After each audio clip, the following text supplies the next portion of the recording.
Moreno, al fin viernes, ¿cómo le va? ¿Qué viernes? Hoy está... hoy estoy, ¿eh? Sí. Hoy estoy un viernes picante. Sí, es un viernes interesante. Es un viernes, sí, digamos, con mucho... Yo creo que hay que analizar, Moreno, esto que está aconteciendo, ¿no? Desde nuestra mirada geopolítica más integral, lo que está aconteciendo con el conflicto en Ucrania, la guerra. ¿Sabe? Yo le voy a decir una cosa. ¿Sabe que este programa hoy va a tener unas escuchas que no sé si nos escuchan siempre, que son un montón de periodistas que me llamaron para pedirme opinión sobre el procesamiento del juez de Morón, el juez federal de Morón. Quiero su opinión porque yo le iba a preguntar. Claro, y entonces digo, mira, vamos a escuchar el programa, vamos a dar, te escucho. ¿No es una mujer? ¿Eh? ¿Es una mujer la que lo...? Es un juez, procesa. El juez federal de La Plata, de Morón. Sí. Me parece que es un caballero, pero la verdad que era un caballero al menos, ya pasaron 11 años. No, leí que es subrogante, por eso. Bueno, puede ser entonces si es subrogante. Era un caballero y quizás la jueza subrogante, cosa que usted me está desasnando. No yo sé, tengo, leí la noticia, yo pero tengo... todo puede fallar en mi memoria. No, puede ser. Yo tengo la resolución del juez o la jueza. Me la mandaron a media tarde, solo leí la parte resolutiva, pero tengo claro cuál es el problema. Son visiones interpretativas. Yo, la decisión, esto pasó hace 11 años atrás, sí, en el 2011, sí. Ante una situación muy particular como es el Mercado Central. Usted sabe que es la institución pública, porque eso es una corporación, cuyos socios son ciudad, provincia y nación, que casi es la que más suicidios tiene en términos proporcionales a los que trabajan en el mercado, y con muchas enfermedades psicológicas y psiquiátricas. Así me recibieron. Entonces ¿Quiénes trabajan en el mercado? Y porque es un microclima, hay que entender esa lógica. Usted entra ahí y no puede salir. No tiene, o sea, todo es en la corporación del mercado. O sea, para el que va a hacer las compras es un rato, 1 hora, 2 horas, 5 horas, 6 horas, pero para el que trabaja ahí hace años es un problema. Por eso lo primero que hicimos fue rearmar el centro médico. ¿Se acuerda que creo que lo inauguramos con Cristina? Ahí en lo que se llama la pirámide. El último acto de Kirchner, por fuera del acto que hizo en el Luna Park, fue ahí, estuvo ahí. Se inauguró la planta de Coca-Cola, atrás, en la parte de atrás del Mercado Central. Porque es un centro logístico extraordinario. Ahora, tiene sus complejidades trabajar ahí todo el tiempo. Entonces, no es que usted puede salir a tomar un café y sale del mercado. Las actividades recreativas, el deporte, todo eso es fundamental. Y tenía que tener un club el Mercado Central. Ahora, mezclan ahí dos hechos distintos. Uno es un gimnasio que es del Mercado Central, porque como toda empresa que tiene un gimnasio, hay miles de empresas en la Argentina que tienen su gimnasio y su parte. Y no tenía. Ese es un gimnasio del mercado. Y después se hizo un club recreativo, deportivo, que le solicitó tierra al Mercado Central y se la dieron, perfectamente para los empleados y la comunidad del Mercado Central. Ahí sí ya entraban los puesteros, entraban los que tenían la tierra alquilada por X cantidad de tiempo y que hicieron una inversión. Lo que es la comunidad, que son los puesteros, que son los que venden la fruta y la verdura, las cooperativas, que son los que hacen la carga y descarga, los propios empleados del Mercado Central, los que de alguna manera trabajan como autónomos en el mercado, que son los que hacen fletes y un montón de actividades más que se hacen en el mercado central, e incluso el mercado central era también para las fuerzas de seguridad si lo querían utilizar, o sea que por eso se llamaba comunidad del mercado central. Y generaron un ámbito justamente para deportivo, que pudieran... un club deportivo donde el estatuto se definía. ¿No? Claro. En el estatuto se definió que la presidencia la ocupaba el secretario de Comercio, la vicepresidencia el presidente del mercado, el gerente, los mismos integrantes del mercado dijeron, miren muchachos, antes que nos pongamos de acuerdo nosotros, pongamos en el estatuto que es así, y obviamente mientras eras secretario de Comercio eras presidente, y cuando dejabas de la Secretaría de Comercio dejabas de ser presidente, esto era evidentemente así. Yo dejé de participar en el club en el 2013, cuando me fui a Roma en el 14. O sea que ahí pasó el vicepresidente, que era Martínez, a cumplir las funciones de presidente y tomaron las decisiones que tenían que tomar. Yo después al mercado no volví nunca más. El juez considera, entre lo público y lo privado, que un club de la comunidad del mercado central en realidad es privado. Es un negocio. Bueno, un negocio dice es privado y usted tiene que demostrar, no dice exactamente un negocio, intenta, pero dice, mire, es una actividad privada que lo público participó de algo privado. Bueno, es un debate. En realidad es si un club, que es una asociación civil sin fines de lucro, es del sector privado, no hay ninguna duda, pero no hay negocio porque es sin fines de lucro y los socios es la comunidad del mercado central. Y en el estatuto estaba definido que eran las autoridades del momento las que se hacían cargo, hubiese sido el secretario de Comercio de Macri, hubiese sido el presidente. Me parece una situación lógica para darle entidad al club. La verdad que fue muy interesante, tuvo mucha participación. Y me parece que están confundiendo esos dos temas, los del gimnasio y lo del club. El gimnasio es del mercado central, el club es una institución conexa del mercado central como asociación civil sin fines de lucro. Me parece que está bien, me parece que vio cuando un trámite lleva mucho tiempo que prescribe. Ya llevaba 11 años, entonces hubo que tomar alguna decisión. Claro. Ahora hay que ver qué dice el superior. Lo que sí le digo, mire, no hay ningún hecho extraño de manejo de fondos, de eso no hay absolutamente nada, lo que pasa es lo que daría a entender la nota que le hizo. Bueno, pero eso va a quedar claro en el debate. Sin duda. Va a quedar claro en el superior, de que por eso tardaron 11 años. Si no, imagínese que durante el gobierno de Macri,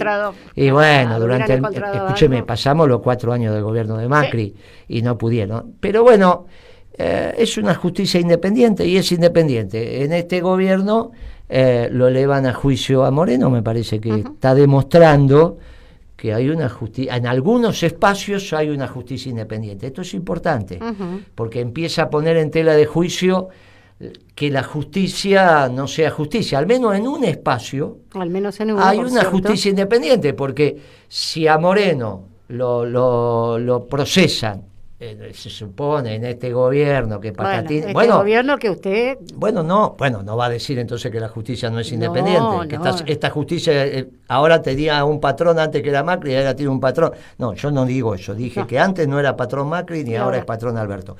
Yo digo lo que dije siempre y acá lo sostengo. Me procesaron en este gobierno y obviamente con este ministro de Justicia, yo no tengo ningún problema, vamos, y si tenemos que llegar al debate del juicio, llegaremos al debate del juicio. Simplemente de cara al sol le estoy diciendo cuál es la actividad. Y sí, es cierto, porque mezclaron esto con otro juicio que sí me empieza el 19 de abril, que es la sesión inaugural del debate. Lo mezclaron, juicio. Sí. Bueno, mezclado, claro, que es el de casco y guantes, que ahí sí, yo ya estaba procesado. Lo mezclaron porque dice que se tiene que presentar ahora en 1 de abril y quedaba vinculado al 19. Bueno, no está vinculado a ninguna otra causa. Quedaba en la noticia, yo lo leí. Bueno, pero usted lo que lee la noticia es lo que interpretó el periodista que escribió. No le hago cargo a usted. Lo que le estoy diciendo es, esto no está vinculado a nada. No, por eso está bueno que lo aclare. Claro, esto es... Ahí sí, me procesaron oportunamente. Creo que este procesamiento ya vino en el gobierno de Cristina, creo que fue Bonadío, y se elevó a juicio, se terminó la citación y empieza el debate, que es el juicio, el 19 de abril. Este es por la asamblea de papel prensa de cascos y guantes. No tiene nada que ver con esto. Ahí sí, ya empieza el debate. Con un tribunal que merece el máximo de mi respeto. No tengo ningún inconveniente. Ya ese tribunal fue el que me absolvió de la asamblea de Clarín, porque los compañeros a veces se confunden. Una cosa es la asamblea de Clarín, donde al lado mío estaba Kicillof, que se ponía la lapicera entre los dientes. Sí. Hay una foto famosa de eso. Yo hablando y Kicillof con la lapicera entre los dientes.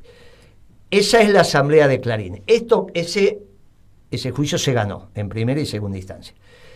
Ahora viene el juicio que perdí, sin avance de fiscal, o sea, sin que los fiscales, 5 fiscales, iniciaran la acción, dijeron que no había delito, pero como ahora se pueden iniciar los juicios penales por impulso de la querella, y la querella era, obviamente, el Grupo Clarín, ese juicio lo perdí.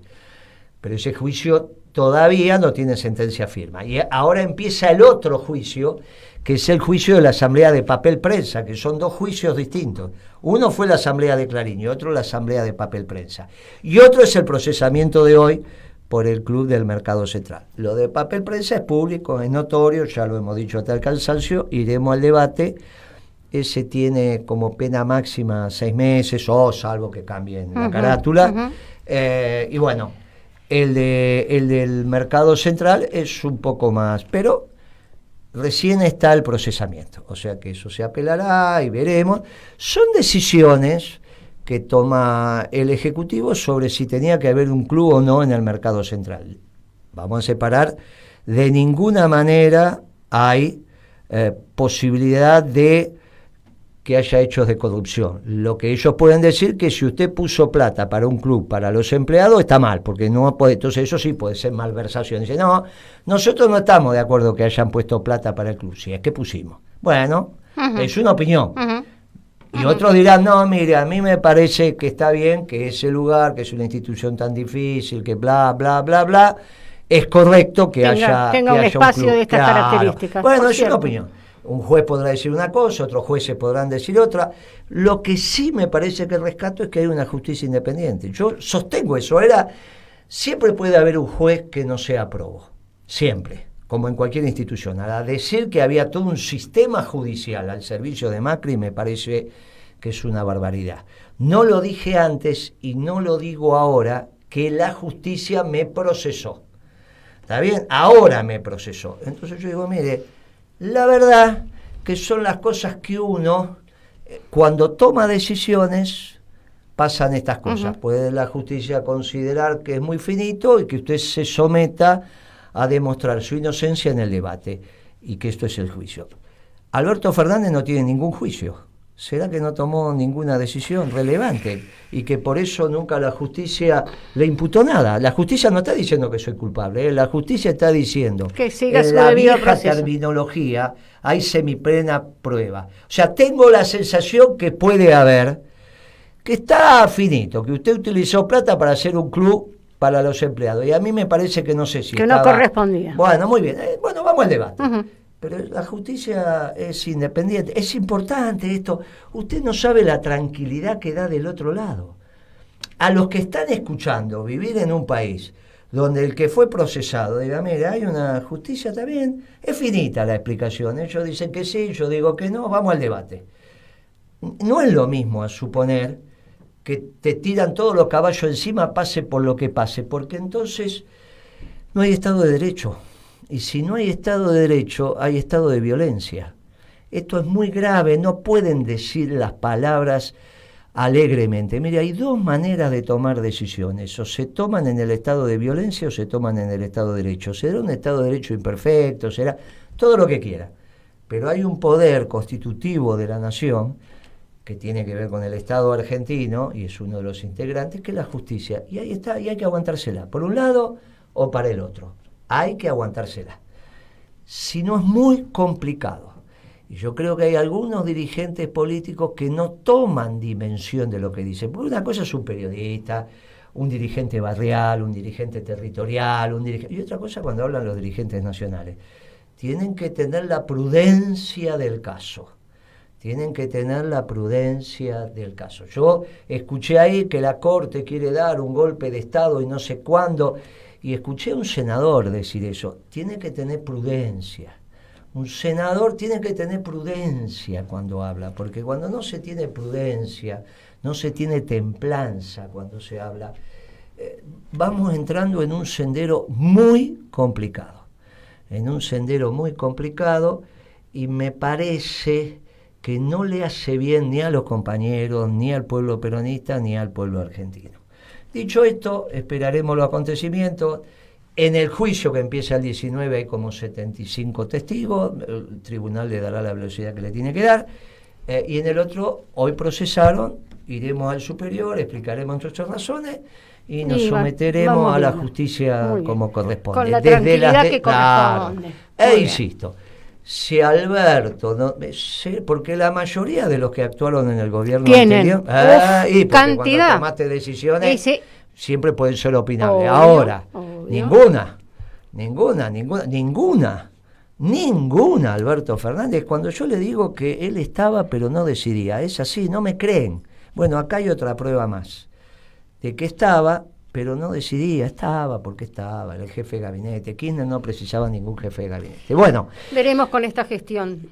Bueno, ahora hay un montón de periodistas que se van del programa. Si se puede saber cuántos escuchas hay, va a saber que hay un montón que dejan ahora. Pues, me llamaron un montón, dice, Moreno, ¿qué va a decir? Bueno, voy a hablar en el programa, escuchen ahí, saquen lo que puedan. ¿No? ¿Por qué dice así? Se van a quedar escuchando su análisis. La segunda parte. La segunda parte, que tiene que ver con el análisis de la geopolítica internacional que está pasando en el mundo, en esta tercera guerra mundial en cuotas, ¿no? Vamos a hablar con Pablo Chaliú sobre el plan económico, porque ya concluimos la tercera parte del plan. Usted sabe que le dijimos que era política de ingresos, política monetaria y política fiscal. Y entonces con él vamos a reflexionar sobre eso. Pero antes, a mí me gustaría hacer un pequeño comentario sobre lo que está pasando en Ucrania, Rusia y demás. Mire, naturalmente nosotros fuimos, creo que en ese momento los únicos, porque yo creo que había empezado la guerra y fuimos a Crónica y dijimos, mire que esto da para largo. Bueno, todos decían, no, va a ser un desfile de los rusos, o no, qué sé yo, los rusos están perdiendo, que sí, que no, que sí, que no. Dijimos, esto da para largo, porque entre otras cosas se tiene que ir resolviendo la interna del otro ganador. Un ganador es Rusia, del otro ganador que es Estados Unidos, y esa interna entra en una situación con bastante escozor, porque Biden tiene poca popularidad, Trump está subiendo en las encuestas. Sí, claro, está ahí. Ahora están las elecciones de medio término, a fin de año, y se define. En Estados Unidos el Congreso es un actor muy relevante. Perder las mayorías en ambas cámaras para gobernar se le hace muy difícil. Sí, además lo están tomando como un presidente muy poco serio, no tiene entidad. Casi como Alberto, dicen que es tremendo, se ha pegado un tiro Alberto, en el pie, por no decir. ¿Qué decimos nosotros desde la lectura hispanoamericana y desde el cono sur, desde un país muy especial como el argentino, que desde un pueblo mestizo extraordinario que dio una doctrina extraordinaria? Porque si este pueblo es extraordinario es porque dio una doctrina extraordinaria, que es el peronismo. La manera de demostrar que este es un pueblo distinto y extraordinario es que generó el peronismo, y no lo generó otro pueblo. Hay otros pueblos de Hispanoamérica que se mueven con las categorías europeas, que es mestizo, pero no lograron hacer un marco teórico que le permite tomar decisiones. Y eso es la doctrina. Nosotros sí, por eso la singularidad del pueblo argentino, pero es de brazos abiertos, porque no construimos nuestra identidad expulsando al otro, al distinto, o lastimándolo o matándolo, como hicieron los europeos. La construimos integrando, por eso somos distintos. Pero desde esta doctrina nosotros analizamos ese conflicto. Por lo tanto, lo que nosotros decimos que es un conflicto entre dos ganadores, entre los rusos y los norteamericanos, que se da la confrontación en un terreno, en un tercer terreno, que no es ni Rusia ni ha acontecido en varias oportunidades. Ha acontecido, o sea, y que en realidad hay un problema. Lamento lo que está sufriendo el pueblo ucraniano, pero es muy doloroso. Claro, pero lamento la incapacidad del sistema político ucraniano, que no comprendió lo que está aconteciendo y se dejó calentar el oído, como le pasó a Galtieri en Malvinas, que pensaba que la OTAN iba a estar a favor de él. Y bueno, y no fue así. No funcionó. Y a este le calentaron la cabeza, también pensaban que iba a tener todo el respaldo. Él dijo, somos el terreno de operaciones, somos el teatro de operaciones, de acá está Estados Unidos y toda Europa y Occidente, del otro lado está solo Rusia. Listo. Esto no será pan comido, pero es muy fácil. La primera sorpresa que tuvo es cuando le bloquearon el espacio aéreo, empezó a pedir aviones y le dijeron nada. Bueno, en realidad la lectura correcta de la clase política, del sector político o del presidente ucraniano debería haber sido muy similar a los escandinavos. Somos los estados tapones, nos adecuamos, vemos, se pelean dos elefantes.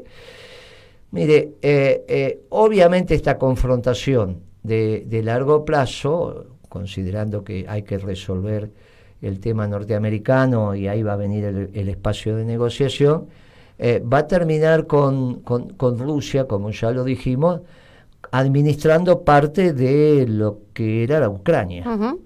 Y un poco más que esas repúblicas que ya había independientes, que ya había planteado, que todo eso va a pasar a ser, con sus más y con sus menos, a lo largo de los años, la Federación Rusa va a ser parte de la Federación Rusa. Y por algún lugar de por ahí se va a trazar la medianera. Cuando están hablando de las riquezas en términos de materias primas que hay en la parte de Ucrania vinculada al mar de Azov o al mar Negro, bueno, que son la parte de la costa que va a integrar el espacio ruso, bueno, eso tenía que ver con el abastecimiento de ciertas materias primas, incluso energéticas, a Europa, que son los que van a tener problemas. Los que van a tener problemas para mantener su aparato productivo son los alemanes y alguito los franceses, pero fundamentalmente los alemanes.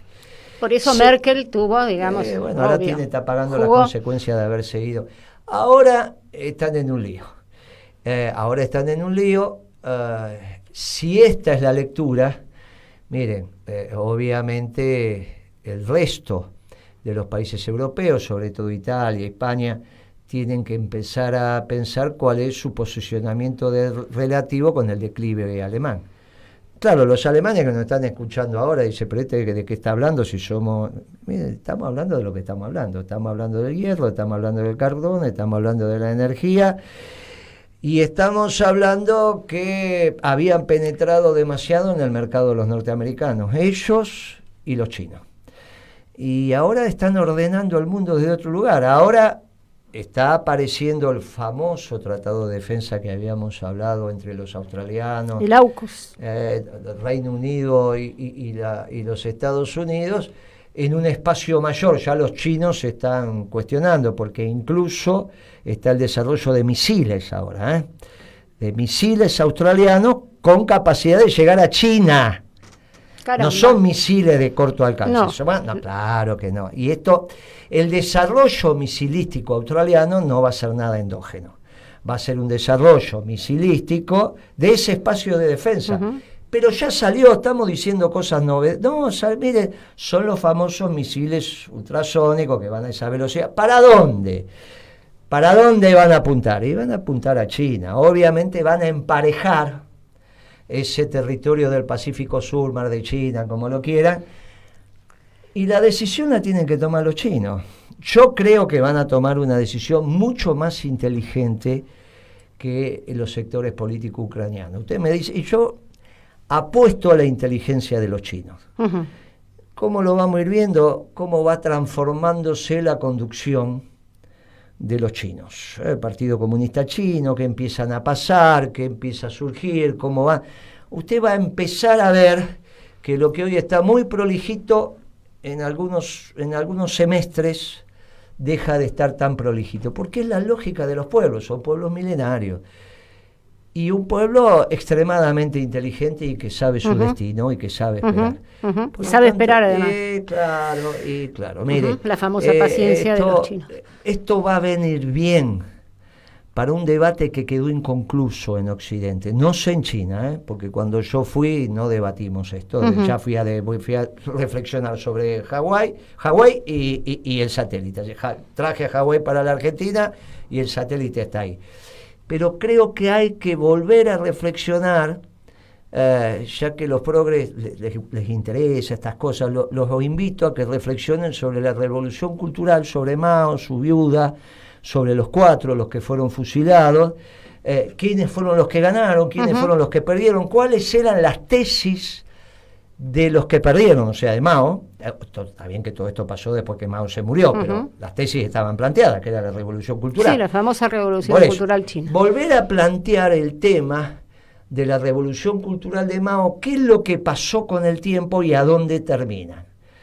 Porque no sea cuestión que esto que ha acontecido en China tenga ese origen. La famosa frase, no me interesa si el gato tiene guantes negros o guantes rojos, lo importante es que case ratones, ¿te acordás? No sea cuestión que Mao, que eran esas mentes distintas, amigo de Perón, amigo, sí, haya planteado, miren muchachos, en realidad la revolución cultural tiene que ver con que ha penetrado a algunas conceptualizaciones de Occidente que nos va a llevar a algunos lugares donde China no es autosuficiente. Si empezamos a comer carne argentina, nunca todos los chinos van a poder comer carne argentina, nunca, porque no están las vacas ni la vaca en Argentina, en Paraguay, nunca. Solo un pedazo, un sector, un segmento de la sociedad china puede comer carne argentina. Y entonces por ahí Mao decía, guarda que no tenemos que comer carne, ¿no? Y menos de... Entonces tenemos que comer pasto. Bueno, listo, pero si hacemos una revolución cultural y estamos en condiciones de comer pasto y explicamos... bueno. Pero los que ganaron... Es que dar la disputa en el terreno de las ideas. Estábamos todos vestidos iguales, ¿se acuerdan? Con el trajecito Mao. No, sí. Ahora no hay ningún chino vestido igual. Mire, quizás tienen que empezar, porque ahí se junta... Nosotros que no venimos del marxismo, ni somos marxistas, ni tenemos nada que ver con eso, el Papa ha incorporado el debate sobre el consumo en el sistema capitalista y hasta dónde, y qué es lo que pasa, y habla del descarte.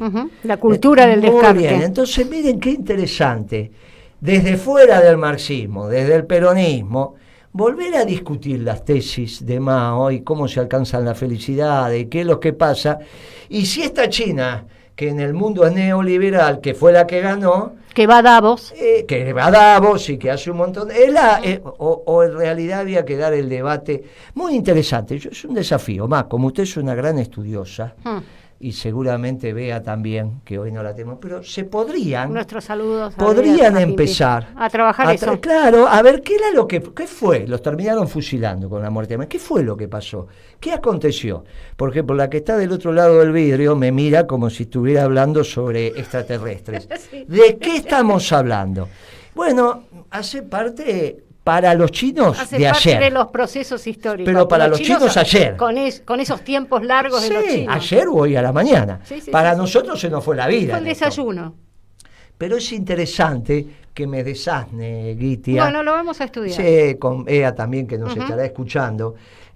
A ver de qué estábamos hablando. De las tesis de Mao en la revolución. A ver qué había en el fondo. Cómo él se estaba imaginando el devenir de China. Política y filosóficamente. Y los que ganaron son estos.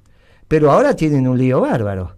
Porque hay que ver si pueden seguir comiendo carne argentina y si pueden seguir alimentando sus cerdos con soja argentina. Porque por ahí el eje militar, Ascensión Malvina, no es tan fácil que vayan los barcos. ¿A dónde va el barco? No, va a Angola. Sí, va a Angola, va. ¿A dónde va el barco? Va a China. No, escúcheme. Usted sabe que los chinos, hasta que no digan basta, no sé si tienen que seguir comiendo la soja argentina. Una de las sanciones es no se le puede vender alimento a los chinos. Bueno, escúcheme, ¿y esta ruta de la seda que ellos han...? No, eso ya está, ya hace parte del arcón de los recuerdos, eso ya está. No, ese tenía que ver con la expansión de este modelo chino.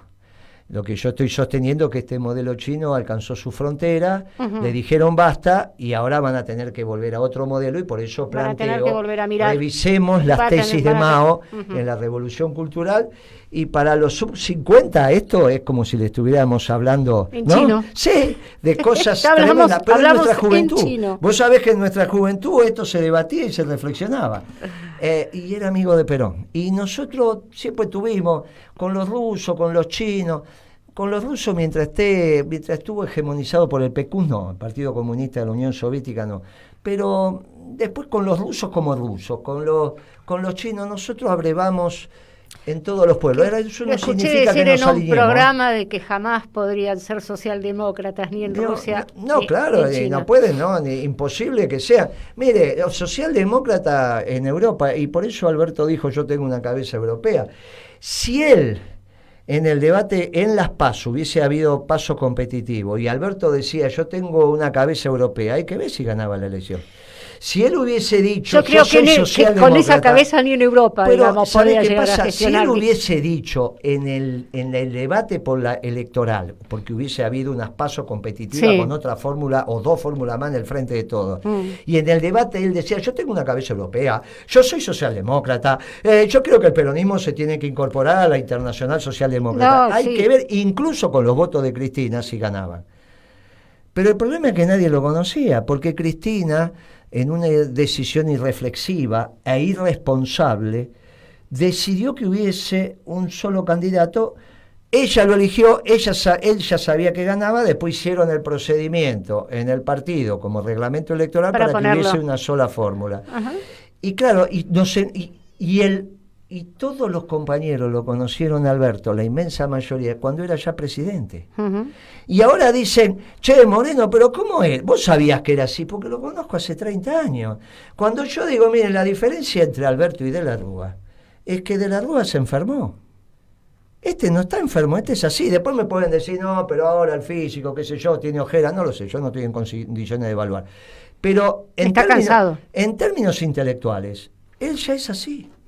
Siempre fue así. No, a mí me gusta cuando, digamos, él parafrasea a Lennon, a Bob Dylan, ¿no? En sus discursos políticos, y realmente me resulta muy aleccionador. Si hubiese habido unas pasos competitivas, usted se hubiese enterado antes de eso. Yo ya lo conocía, Moreno. Bueno, que él tiene más influencia de Bob Dylan y de los hippies que de las 20 verdades. A mí me lo dijo hace por lo menos 25 años. Y él creó nuevas verdades. Y bueno, pero escúcheme, él lo decía. Mientras toca con la guitarra. Él lo decía. Él ahora está diciendo, yo estuve ahí en el colapso del gobierno de Alfonsín porque yo era funcionario.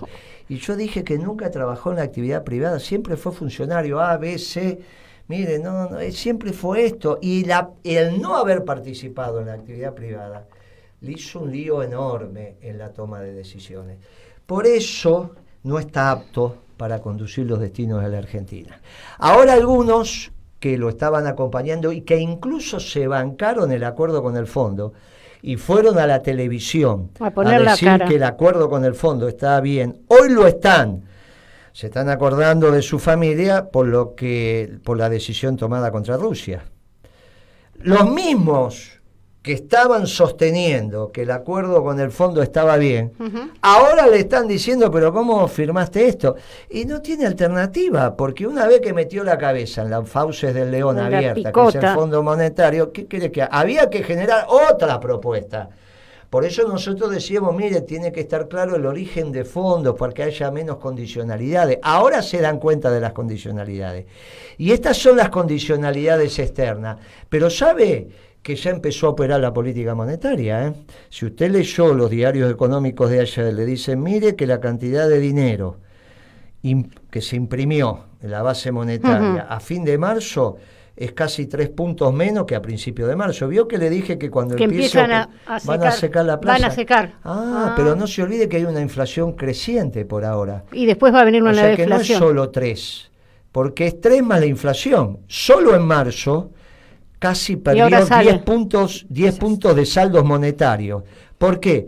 Porque si usted tuvo inflación necesitaría tener más plata para comprar los mismos productos, pero va a comprar menos. Por lo tanto, sus saldos monetarios, que son para comprar menos productos, bajó. ¿Cuánto? Y como un 10%, porque es lo que hubo de inflación más lo que achicó la cantidad de dinero.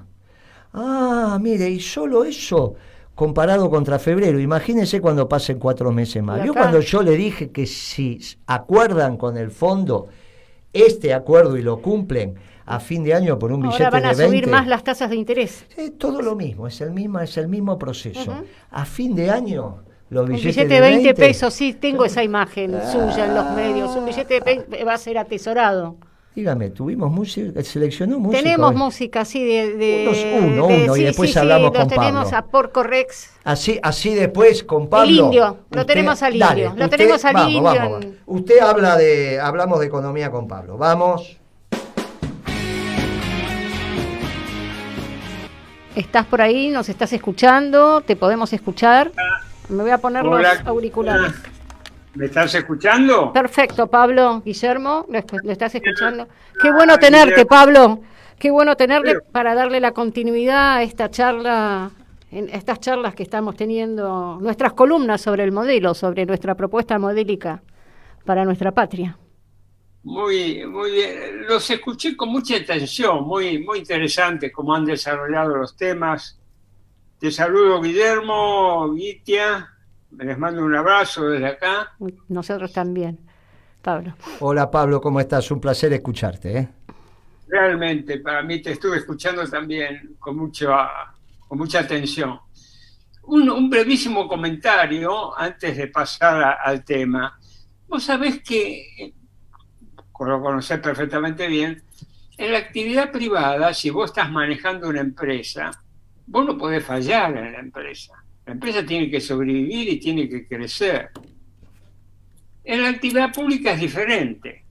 En la actividad pública los funcionarios, cuántos me acuerdo, vos también te debes recordar de alguno, el tema era no hacer nada.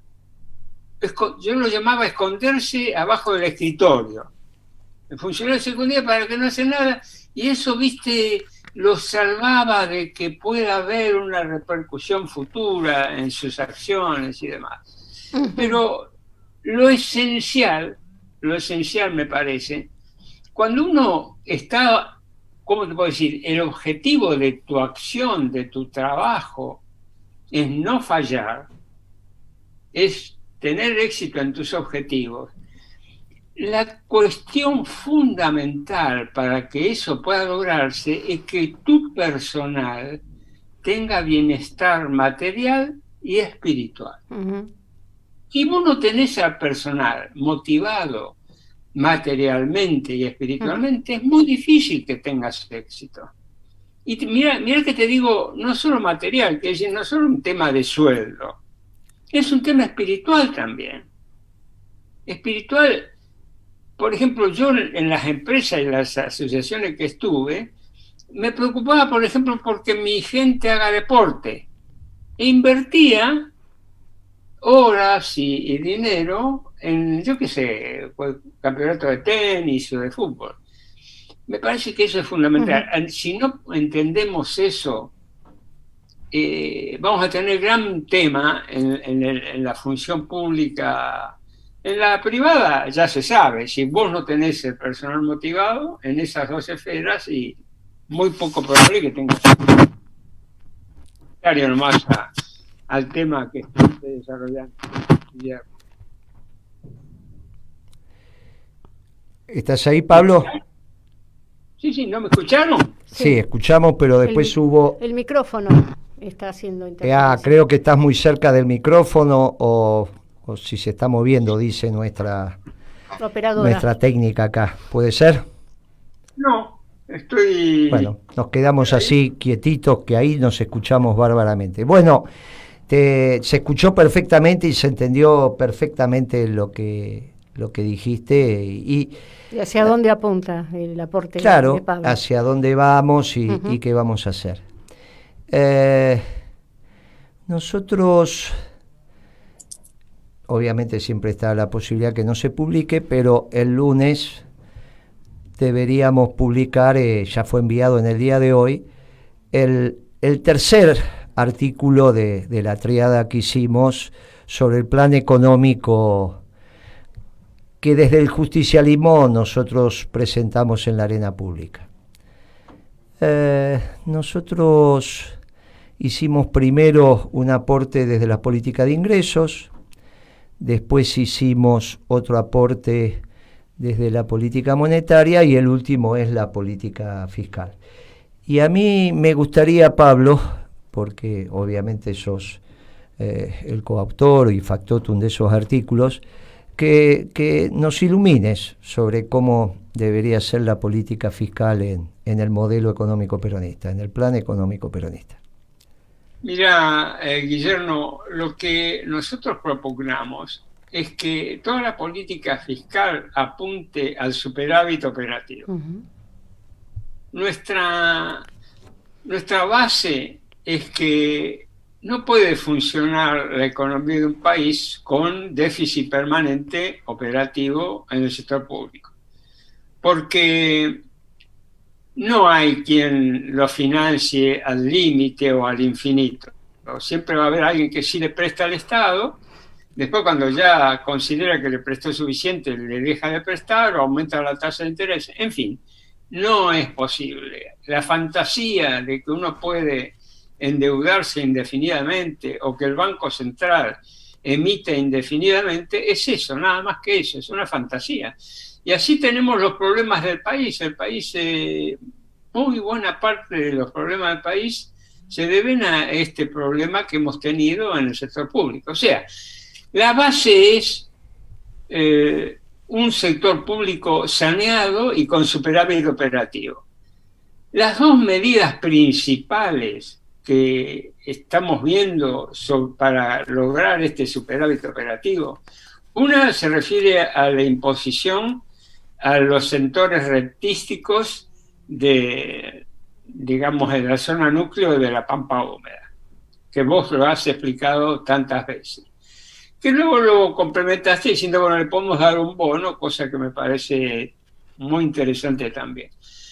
Pero la otra medida es eliminar el déficit fiscal, el déficit cuasi fiscal del Banco Central, porque al fin y al cabo, cuando hablamos déficit del sector público, estamos hablando déficit, digamos, de los gobiernos más el déficit del Banco Central. Y el déficit del Banco Central es lo que se llama de cuasi fiscal. Ahora, por eso las dos medidas principales son, en la parte, digamos, de ingresos públicos, esta imposición a los sectores rentísticos. Y en la parte del Banco Central, la solución definitiva al extraordinario pasivo de cortísimo plazo del Banco Central. Esta es la condición para que el Banco Central adquiera autonomía en la política económica. Si no cumplimos esta condición, el Banco Central va a seguir atado a los destinos y a las peripecias del sector público. Y por lo tanto, el sector privado va a seguir estando sin financiación. La condición para liberar al Banco Central y que los recursos monetarios y el ahorro monetario se dirija al sector privado, se dirija a la inversión, se dirija a sostener la expansión del sector privado, que es lo que de alguna manera va a decir, esta vez el crecimiento del producto, es el crecimiento del empleo, es el crecimiento del salario, la condición es esa eliminación del déficit fiscal y cuasi fiscal del sector público. Estas son las medidas liminares, las medidas esenciales en el sector, en la política fiscal. Pero hay otras que también son muy importantes. Por ejemplo, un nuevo pacto fiscal entre el gobierno central y los gobiernos provinciales, incluso las municipalidades. Pero ahora, todos los acuerdos o pactos fiscales que hemos tenido, con alguna honrosa excepción, que es en el gobierno de Néstor, todos están imbuidos de la ideología de la globalización y del Acuerdo de Washington. Bueno, ahora hay que suplantar esos paradigmas y dar lugar al paradigma del crecimiento del sector privado. Y el pacto fiscal tiene que tener esa lógica ahora, no la lógica de cómo hacemos interesante los gobiernos para que el sector financiero internacional invierta en el país o tenga fondos líquidos para el país. sino la lógica del crecimiento del sector privado, del crecimiento del empleo. Así que me parece que ahí está lo esencial de la política fiscal, Guillermo.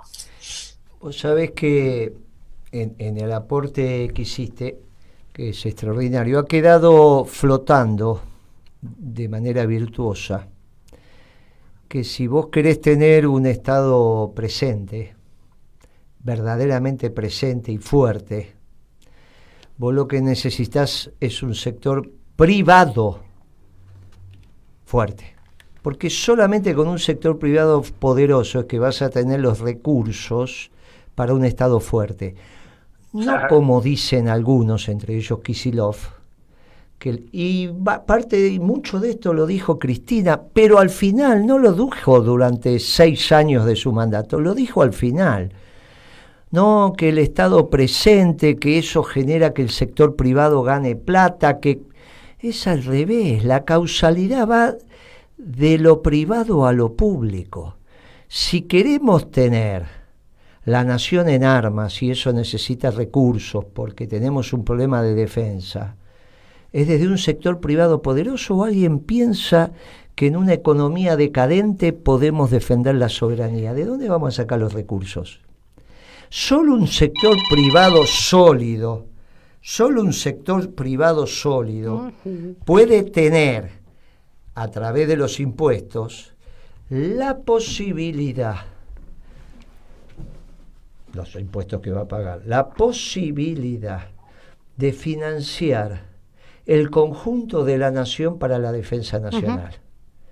Una economía debilitada, es imposible que lo haga. Y esto vos lo dejás con absoluta precisión, y esto es una visión exactamente peronista. Por eso yo te quiero felicitar por esa causalidad, porque te metés en el núcleo duro del debate sin considerar que es políticamente correcto o incorrecto. Vos decís lo que la doctrina dice: un gobierno esclavo de un pueblo libre. Moreno, y además las fuentes de trabajo, ¿desde dónde se generan? Claro. Desde el sector privado, justamente. Bueno, con una desocupación al alza no hay ninguna economía estable ni permanente. Así que me parece, Pablo, que eso es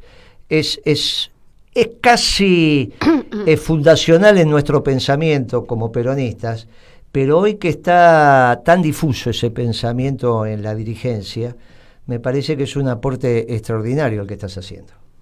Te agradezco mucho. Vos sabés que a mí se me ocurrió darle un matiz de economía clásica a esta. Porque no es el gasto público el que crea la riqueza de las naciones. ¿Te acordás la riqueza de los Adam Smith, ¿no? No, es la riqueza de las naciones a través de la generación de recursos del sector público que permite al sector público cumplir sus objetivos.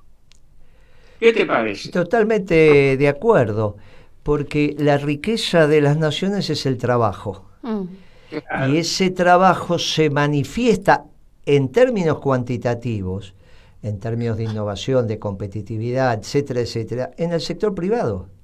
La competitividad de la economía vis a vis otras economías la da el sector privado. Sin duda. Lógico que para ello tenemos que hablar de los debates sobre hasta dónde está garantizada la base material, esto es los bienes y servicios a disposición de las familias, en términos de el piso necesario para garantizar la toma de decisiones, y hasta dónde esto se eleva en función del interés individual.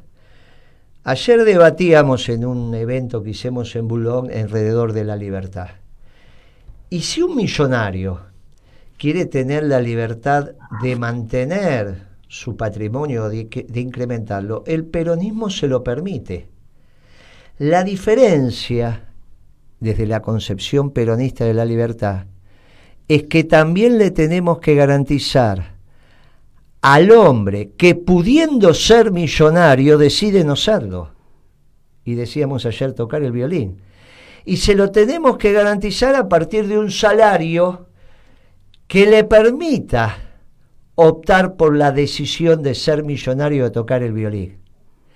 Y a veces hay otras doctrinas que son dicotómicas, o sos millonario y ganás mucha plata, o te morís de hambre, o no tenés los elementos básicos de la base material para un grado de felicidad. Y este es el debate. Los verdaderamente defensores de la libertad somos nosotros, donde un hombre que podría ser millonario decide no serlo.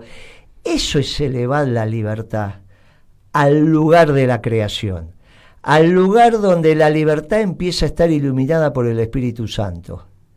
Claro, en esta confrontación de ideas, ¿qué vas a debatir con Esper, que puso su patrimonio en alquiler? Le explica a los empresarios cómo ganar plata, pero su patrimonio lo alquila, porque no es capaz de administrarlo. Renta. No estoy hablando de Milei. Milei es otra discusión. Estoy hablando de Esper, que su patrimonio básico lo tiene en la zona núcleo de la Pampa Húmeda, sin inversión. Es tierra, y lo pone en alquiler. Si fuera un empresario que sabe qué hacer con su patrimonio, lo produce. Por eso te digo, cuando estas cosas empiezan a surgir, después se mirá quién habla, digamos. Sería, claro, mirá quién habla. Esper se enoja y saca tweet y dice, no, ya lo procesaron a Moreno por mafioso. Chocho pero no importa. Mi patrimonio yo empecé de abajo y lo administro yo. ¿Cómo alguien va a administrar mejor que mi administración mi patrimonio? Es ridículo, él lo da en alquiler. Y quiere vivir sin trabajar. Y ahora dijo, no, trabajo de diputado. Está muy bien que trabaje de diputado, pero es el primer trabajo conocido que tiene. Y algunos dicen que se financió la campaña de diputado de una manera muy extraña. Pero bueno, eso lo tiene que determinar la justicia. Pero hay una diferencia abismal. Nosotros no solo defendemos la libertad de los sordos, sino la libertad de las gallinas a vivir en paz. Y después surgieron dos elementos más para el nuevo gobierno. ¿Cuáles son las características que tiene que tener el funcionario público que aplique este plan económico peronista? Y yo sé, las vamos a resumir en dos. Tiene que ser bondadoso y tiene que tener templanza. Bondadoso, porque las decisiones que hay que tomar, la templanza sí, son una virtud cardinal. La bondad, porque si no llegás a la misma definición de Esper, sobran 3 millones de empleados públicos, los vamos a echar al otro día. Eso no es ser bondadoso. Llegás al superávit fiscal sin bondad. Y tenés que tener templanza, porque tenés que tomar decisiones donde vas a tener presiones de todo tipo. Y vos tenés que tener templanza para evitar esas tensiones y mantener la prudencia. Prudencia que Cristina no tuvo el sábado en el homenaje a los excombatientes, cuando transforma un evento de homenaje a los que defendieron la patria en algunas cuestiones particulares de ella con el presidente, y le regala un libro donde dice que el presidente tiene que entender que a nivel internacional no hay ni amigos ni enemigos, sino intereses. Pero ese es el ABC de cualquiera que haya trabajado en la actividad privada y cualquiera que haya hecho política y haya tenido 10 reuniones en una unidad básica. ¿Cómo pudo ser elegido el peor? Porque entre otras cosas Alberto Fernández es el peor, porque no sabe que a nivel internacional lo único que hay es intereses. No lo leyó a Perón, que dijo no hay amigo ni enemigo, hay solamente intereses. Y Perón a su vez lo dijo de los grandes pensadores de las relaciones geopolíticas. Lo de bondad y templanza, Pablo, nos articula con la libertad, porque nos articula con la libertad de aquel hombre que decide tener una vida feliz y es feliz aunque no sea millonario. Y no solo la libertad de los liberales, que parece que para hacer plata tu único objetivo, que para ser feliz tu único objetivo tiene que ser tener plata o ser millonario. De Te ninguna dejo manera. el cierre a vos, Pablo, sobre este concepto de la política fiscal en nuestro modelo.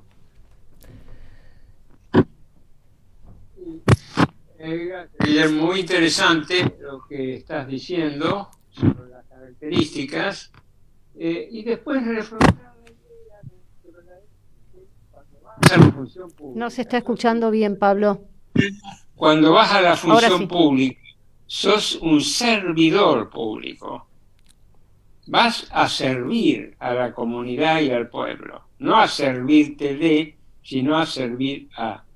Así que eso me parece, y para cerrar un poco el tema de la política fiscal, es muy importante, la política fiscal tiene que estar en sintonía con las otras dos políticas. Y las otras dos políticas tienen que realimentar y estar en sintonía con la política fiscal. Por eso cuando hay algunos que dicen, no, acá el único problema es el déficit fiscal, eliminémoslo de cualquier manera y con eso solucionamos todo, bah, eso es vivir, vaya a saber dónde, pero no aceptar la realidad. Las tres políticas tienen que estar armoniosamente dirigidas, las tres, a los objetivos fundamentales de la política económica, que es el desarrollo con justicia social. Uh-huh. Muy bien, Pablo. El viernes que viene vamos a reflexionar alrededor de la articulación de las tres políticas del plan económico peronista, la de ingresos, la monetaria y la fiscal. Y vamos a profundizar sobre esta temática. Muchas gracias, Pablo. Gracias por iluminar. Gracias. Un fuerte abrazo. Gracias, Pablo. Un abrazo, gracias a ustedes. Un abrazo. Ya estamos cerrando, Moreno. Kitia. Sí, ya estamos. ¿Se pasó la hora? Se nos pasó la hora, ya están esperando nuestros compañeros que siguen con su programa. Solamente quería recordar el carácter social que tiene el capital, ¿sí? Para el peronismo. Entonces digo, esto también hacia nuestra doctrina, nuestra concepción y es central. Y bueno, no nos queda nada más que despedirnos, saludar a Pimpi, saludar a Bea. Y a todos los compañeros de la causa. A todos los compañeros, a todos nuestros y nuestras oyentes, al equipo de Radio Caput, a Noelia, a Fernando Molgaray, a decirles que tengan un buen fin de semana y que nos vemos el próximo viernes, que es Viernes Santo. Bueno, si es Viernes Santo. No nos vemos, no. Ahí registré. Me parece que no hay programa. No habrá programa. El próximo viernes, después del Viernes Santo, porque en el Viernes Santo se lo dedicamos a nuestro Señor Jesucristo en su pasión. Uh-huh. En la pasión de nuestro Señor Jesucristo. Nosotros, aquellos que somos los que creyentes, somos hombres y mujeres de la trascendencia. Porque finalmente la libertad también es un don de Dios y hace parte de la creación para nosotros, los de la causa nacional.